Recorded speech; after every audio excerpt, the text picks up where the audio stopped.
থেকে শুরু হয়ে যায়। ওই যে শিশু আছে ও ধীরে ধীরে বড় হবে,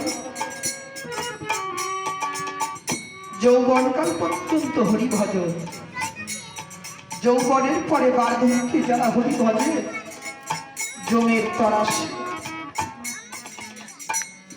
হরি ভজনের টাইমটা হচ্ছে যৌবনকাল। সূর্য যখন পূর্ণ সূর্য থাকে, দুপুর 12টার সময় পূর্ণ থাকে না মা, আস্তে আস্তে যখন পশ্চিম আকাশে ঢেলে পড়ে তখন কি আর ওই যে 12টার সময় যে কিরণটা দেয় সেই কিরণটা কি থাকে? থাকে না। তাই ঠাকুর বলছে কি, শিশুকালে হরি ভজন শুরু কর।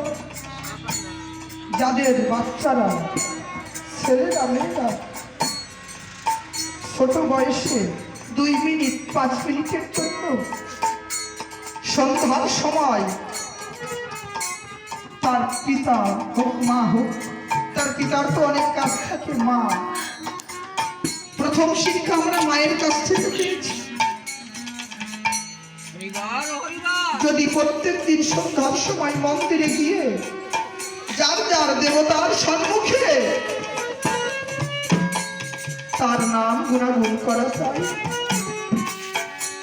প্রত্যেক দিন মন্দিরে সন্ধ্যার সময় 2 মিনিট কি 5 মিনিটের জন্য ঠাকুরের বন্দনা, ঠাকুরের সম্বন্ধে 2-1 কথা যদি শেখাও, ওই সন্তান যদি শেখে, ওই সন্তান আর কোনোদিন বাজে পথে যাবে না, সুপথে থাকবে, কুপথে কোনোদিনও যাবে না।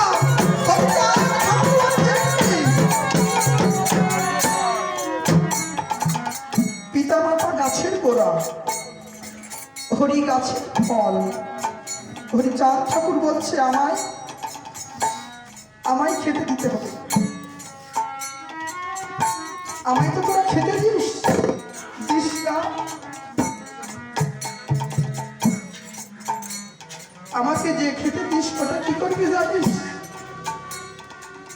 তোর যে বৃদ্ধ মা বাবা আছে তাদেরকে দিস।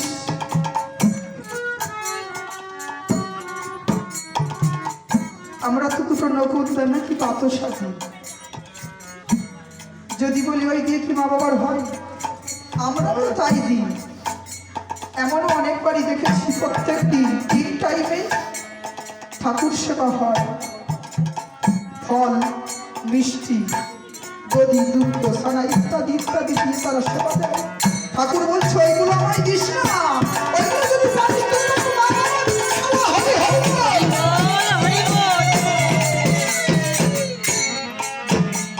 যে সন্তানটা ছোটবেলায়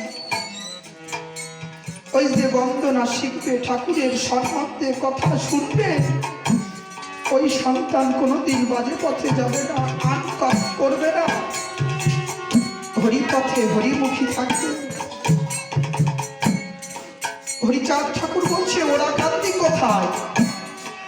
বাংলাদেশ ওরাকান্তি, শ্রীধাম ঠাকুরনগর ধাম।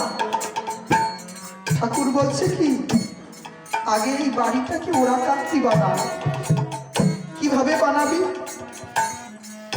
প্রত্যেক দিন সন্ধ্যার সময় তোর ছেলে মেয়েকে শেখাবি, ভালো কথা শোনাবি, আন কথা ছেলেদের সামনে বলবি না। যে কথা শুনলে, যে কাজ দেখলে তোর সন্তান ভুল পথে যাবে, ওই কাজটা কোনোদিন করবি না।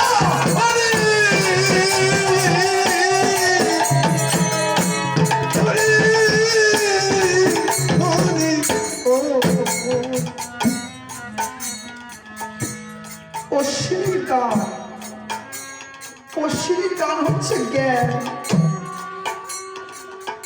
অশ্বিনী যখন এই হরিসঙ্গীত বইখানি গুরু সাহেব ঠাকুর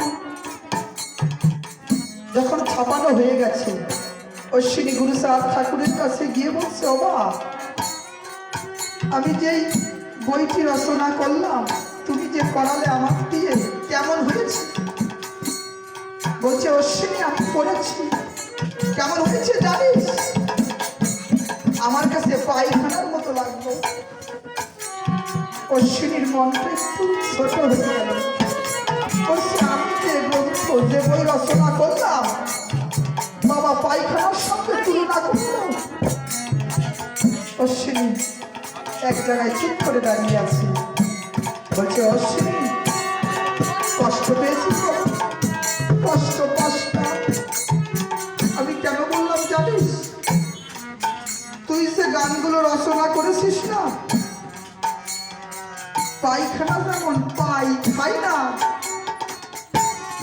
এই বইয়ের সবাই পাবে, কিন্তু কেউ কোনোদিন খেয়ে দেখবে না। অশ্বিনী যদি কেউ একদিনের জন্য এই বইটা খেয়ে দেখে তার সাধনা লাগবে না।